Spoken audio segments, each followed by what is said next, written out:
तुम एक फोटो डालते हो, कोई लाइक नहीं। तुम स्टोरी डालते हो, हजारों लोग देखते हैं। मतलब लोग देख रहे हैं, तुम्हें नोटिस कर रहे हैं, बस वो नहीं चाहते कि तुम जानो कि वो तुम्हें देख रहे हैं। यही चीज समझनी जरूरी है। सपोर्ट और विजिबिलिटी दोनों अलग होते हैं। लोग तुम्हारा हर कदम देखेंगे, लेकिन शायद कभी लाइक नहीं करेंगे या एक शब्द भी नहीं बोलेंगे। तो चुप्पी को गायब समझने की गलती मत करना।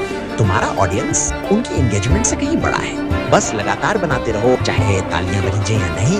याद रखो, वो देख रहे हैं, चाहे माने या न माने।